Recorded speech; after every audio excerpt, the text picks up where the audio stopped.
मध्य प्रदेश के प्यारे साथियों, ये बहुत इंपॉर्टेंट कॉपी है। इस कॉपी से आप काफी कुछ सीख सकते हैं। इंपॉर्टेंट इसलिए क्योंकि इनका 2 बार सिलेक्शन हुआ। 2019 में इनका सिलेक्शन हुआ एडी के पद पर, school of education department, plus 2021 में डिप्टी कलेक्टर के पद पर चयन हुआ। यानी इन्होंने क्या इंप्रूवमेंट किया, और इंप्रूवमेंट के बाद ये कॉपी, क्योंकि 2021 की कॉपी है तो काफी इंप्रूवमेंट के बाद, क्योंकि डीसी का पद मिला है तो काफी इंप्रूवमेंट के बाद मिला होगा। तो इस कॉपी से हम सीखेंगे कि हमें किस प्रकार लिखना चाहिए, और एक एक चीज 3 मार्कर देखेंगे, फिर 5 मार्कर जो अब 7 मार्कर हो गए। फिर मैं ये भी बताऊंगा कि 7 मार्कर जो 5 मार्कर है, अब 7 मार्कर कैसे लिखना चाहिए, क्योंकि इन्होंने 3 मार्क जो अपना लास्ट वाला जो 11 मार्कर था उसको इन्होंने कैसे लिखा है, उससे हम 7 मार्कर का एक फॉर्मेट तैयार कर सकते हैं। तो चलिए स्टार्ट करते हैं। ये हेल्थ वाली जो अपना पेपर 3 में 4-5 यूनिट अब आ गई हैं, उसको आप मान के चलिए वो कॉपी है। तो चलिए पहला क्वेश्चन आया कि सोवा रेगपा क्या है। तो इन्होंने सबसे पहले बता दिया कि आयुष के तहत एक प्राकृतिक चिकित्सा प्रणाली है। उसके बाद इन्होंने क्या किया है, सब हेडिंग डाली है। क्षेत्र बता दिया कि तिब्बत, हिमालय, लद्दाख, भारत में लद्दाख और सिक्किम। विधि बता दी कि कैसे ये काम करती है, और साथ में तीसरा फैक्ट डाल दिया कि 2010 में आयुष में शामिल किया गया। आप मान के चलिएगा जहां आप सब हेडिंग बनाना सीख गए और ऐसे लिखना सीख गए, आपके मार्क्स पूरे के पूरे मिलना स्टार्ट हो जाएंगे। आप टेस्ट सीरीज दे रहे हैं, वहां पे आप ये काम करके देखिए, आपके मार्क्स इंप्रूवमेंट होना स्टार्ट हो जाएंगे। और देखिए इनको 3 मार्क मिले भी हैं, 3 मार्क्स। आगे बढ़ते हैं। आगे अनवर लाइसेंसिंग दी है, तो इसमें क्या किया है, चूंकि इसमें कुछ कर नहीं सकते तो आप क्या कीजिए, जब भी ऐसा लगे कि यहाँ पे परिभाषा लिखनी है, आप परिभाषा लिखिए प्लस उदाहरण लिख दीजिए। मैं 2 ही चीज बताऊंगा, जब भी ऐसा लगे आपको कि यहाँ परिभाषा लिखना है या आप पॉइंट में नहीं लिख सकते, सब हेडिंग नहीं बन सकती, आप क्या कीजिए, परिभाषा लिख दीजिए, लेकिन उदाहरण जरूर लिखिएगा। एग्जाम्पल से क्या होता है, क्वेश्चन में थोड़ा अच्छा हो जाता है और आपका क्वेश्चन में ज्यादा मार्क्स बढ़ने की संभावना हो जाती है। उसके बाद देखिए सेल गैस, जो पहले ये यूनिट हट गई है तो इसको हम नहीं देखेंगे। उसके बाद यूएनएफसीसी।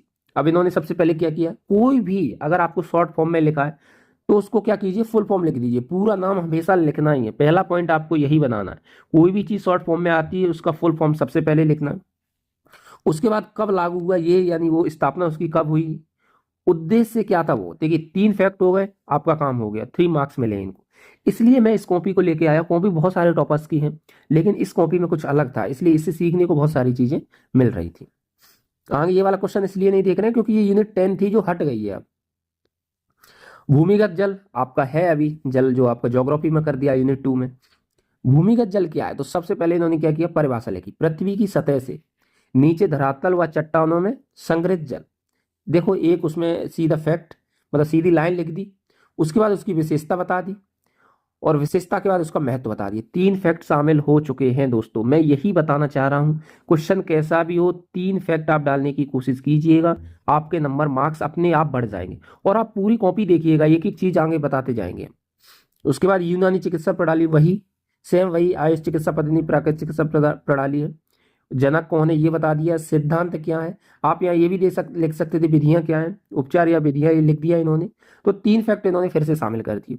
तो 3 मार्कर में आपको समझ में आ गया होगा कि कुछ भी आए, अगर शॉर्ट फॉर्म आता है तो उसका फुल फॉर्म लिखना है। जैसे ये देखिए डीजीसीआई का आया, पूरा नाम इन्होंने तुरंत लिख दिया और फिर उसके कार्य लिख दिए।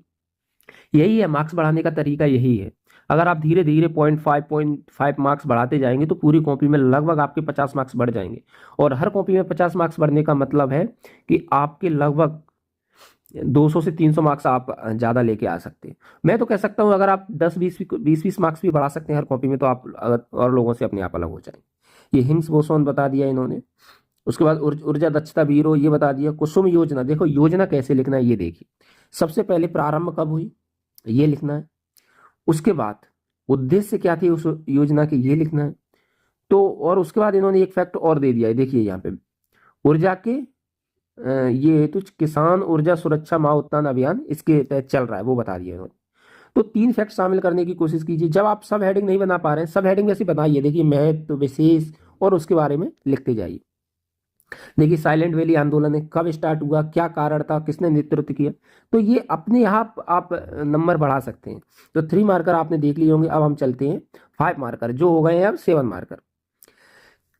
तो आपको टू द पॉइंट लिखने की कोशिश करनी है। केंद्र एवं राज्य शासन के स्वास्थ्य संगठनों का नाम लिखें। क्या किया, संगठन का नाम लिखना है केंद्र के और राज्य के। आपको पता है स्वास्थ्य संगठन अभी भी है हमारे, क्योंकि राज्य जो स्वास्थ्य प्रशासन है अभी भी हमारे उसमें शामिल है।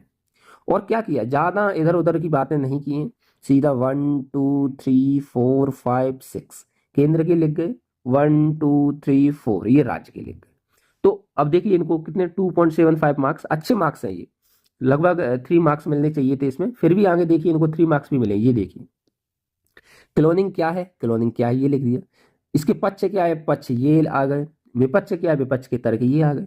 और देखिए 3 3 पॉइंट इसके लिख दिए और क्लोनिंग लिख दी। तो आप क्लोनिंग अभी भी आपकी है, क्योंकि जो आपका पेपर 3 का पार्ट बी में आपका जो बायोलॉजी है उसमें क्लोनिंग साफ साफ दी है।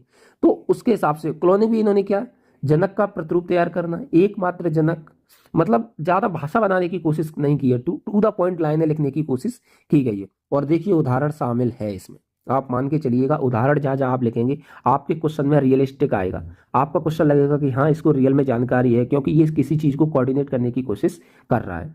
आगे देखते हैं। अब ये देखिए किसी भी संगठन के बारे में, तो मैंने कहा था जहां भी शॉर्ट फॉर्म आए आपको पूरा नाम लिखना है। डीआरडीओ का पूरा नाम लिख दिया, स्थापना कब ये लिख दिया, उसको मोटो कब ये लिख दिया, उद्देश्य कब ये लिख दिया, और अभी तक की उपलब्धि। प्रीलिम्स में हम ये सारी चीज पढ़ते हैं दोस्तों, लेकिन मेंस में उसको कैसे यूज किया जाए ये नहीं कर पाते, इसलिए ये कॉपी आई है आपके सामने। तो आप देख सकते हैं कैसे आपको लिखना है। बाकी आप कॉपी को रोक के लिख सकते हैं, क्योंकि मुझे अगर मैं सारी चीजें पढ़ूंगा तो बहुत लंबी कॉपी हो जाएगी और वो आपके लिए भी ठीक नहीं होगी। ठीक है, एक बार हम बड़े क्वेश्चन पे चलते हैं, क्योंकि बड़ा क्वेश्चन देखना भी बहुत जरूरी है। ये देखिए क्वेश्चन है कि वैक्सीन क्या है, वैक्सीन निर्माण की प्रक्रिया का वर्णन करते हुए कोविड टीकाकरण में आने वाली चुनौती का वर्णन कीजिए। यानी हमारे पास क्या क्वेश्चन है, वैक्सीन क्या है, वैक्सीन निर्माण की प्रक्रिया का वर्णन और चुनौतियां, 3 क्वेश्चन बनेगा, क्या है, प्रक्रिया का वर्णन और चुनौतियां। सबसे पहले आपको क्वेश्चन को तोड़ना आना चाहिए। सबसे पहले कितने क्वेश्चन में कितने डायमेंशन है वो चीजें आप खोल के देख लीजिए, क्योंकि तभी आप सटीक आंसर पर पहुंच पाएंगे। हमने डायमेंशन खोले कि 3 डायमेंशन इसके हैं। फिर हमने लिखा कि वैक्सीन क्या है, तो वैक्सीन लिख दिया, जीवित अमृत कारकों से तैयार विशिष्ट रसायन जिन्हें शरीर में, आप अपनी अच्छी सी परिभाषा और भी लिख सकते हैं।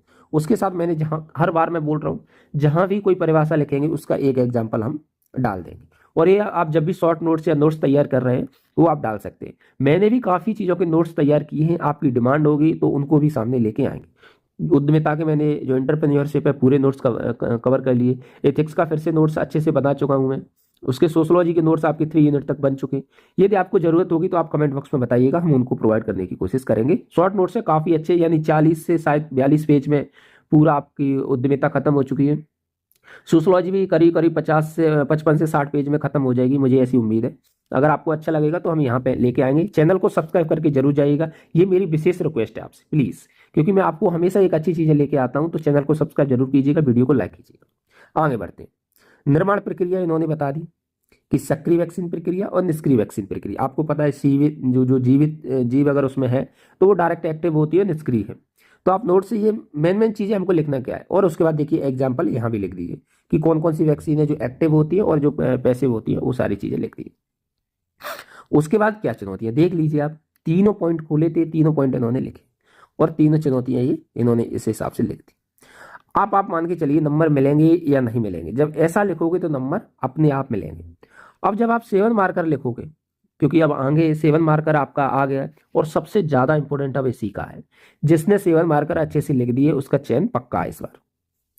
आपको मुझे लग रहा है अब 7 मार्कर जो आएंगे उसमें 2 डायमेंशन ज्यादा से ज्यादा पूछे जाएंगे, तो वहां पर 2 डायमेंशन लिखना है। लेकिन अब ये है कि हमारे वहां पे आयोग ने कहा है कि सिर्फ 60 शब्द लिखने, और पेज वो पूरा देगा। आप देखिए जब भी सैंपल कॉपी आएगी 7 मार्कर के लिए पूरा पेज मिलेगा। तो इसको कैसे कवर करना, इसको कवर ऐसे करना, एक तो आप साफ सुथरा लिखिएगा, देखिए एक लाइन छोड़ते जाइएगा, जब भी पॉइंट खत्म हो एक लाइन छोड़ते जाइए। इससे क्या होगा, कॉपी साफ हो जाएगी और पेज भर जाएगा आपका अच्छे से। और उसमें निष्कर्ष और पृष्ठभूमि, ये 2 चीज, 2 लाइन की आपका पृष्ठभूमि यानी जो भी पृष्ठभूमि, और 2 लाइन का निष्कर्ष, और 5 लाइन आप 5 से 6 लाइन आप क्या कीजिए बीच में कंटेंट डाल लीजिए। हो सके तो डायग्राम डालने की कोशिश कीजिए, आप अच्छे से कवर कर पाएंगे। अगर आप पूरा पेज ऐसे भरने की कोशिश करेंगे टाइम नहीं बचेगा, क्योंकि अब जो वर्ड है हमें ज्यादा लिखने पड़ेंगे, कॉपी बड़ी आएगी तो वो लिखना बड़ा मुश्किल हो जाएगा। तो ये चीज आपको जरूर ध्यान रखना। आगे मैं स्क्रॉल करता जाता हूँ, आप कॉपी देखती जाइए। इसमें भी देखिए पर्यावरण संरक्षण की आवश्यकता क्यों, इस संरक्षण हेतु, अब इसमें 3 है, आवश्यकता क्यों है, नीतियां और नियम की ढांचा, नीतियां कौन कौन सी हैं और जो हमारे संस्थान है वो कौन कौन से हैं वो देखिए। तो इन्होंने वही लिखा होगा कि इन्होंने एक पृष्ठभूमि बना दी, फिर उसके बाद बिंदु दे दिए, नीतियां बना दी, संस्थान। मैं हमेशा बोल रहा हूँ वही काम होगा, नीतियां और संस्थान इन्होंने बता दिए। अब आप जब भी आपका 7 मार्कर आएगा तो आप कुछ कुछ इतना साफ सुथरा लिखेंगे, उस पेज को कुछ कुछ ऐसे कवर करेंगे। और इसमें देखिए इनको कितने मार्क्स मिले हैं, देखिए 6.25, इतने अच्छे मार्क्स मिलते हैं आपको। तो ये स्कोरिंग सब्जेक्ट है, बाकी आप देखते जाइए। ये तो अब नहीं रही आपकी यूनिट। जैव जो बायोटेक्नोलॉजी है उससे देखिए, बायोटेक्नोलॉजी क्या है, उसके अनुप्रयोग, यानी यहाँ दो ही वो थे आपके, यहाँ दो ही थे, क्या है और क्या अनुप्रयोग है। तो इन्होंने क्या है और उसके साथ इन्होंने उदाहरण भी बता दिए, और अनुप्रयोग की क्या किया, उसकी सब हेडिंग बता दी। जिस चिकित्सा के क्षेत्र में क्या इसका योगदान है, कृषि के क्षेत्र में क्या योगदान है, पर्यावरण के क्षेत्र में, उद्योग के क्षेत्र में, और उसके बाद इन्होंने अन्य लिख देते ना। इनमें दो दो लाइन लिख के एक काम करते, यहाँ पे दो तीन लाइन उद्योग के क्षेत्र में, उसके बाद अन्य क्षेत्र में करके भी 4 पॉइंट और लिखते थे, तो थोड़ा और मजा आता। लेकिन बाकी इन्होंने साफ सुथरा लिखा है, इसमें भी इनको काफी अच्छे मार्क्स मिले होंगे। देखिए 6.5 मार्क्स बहुत अच्छे मार्क्स होते हैं।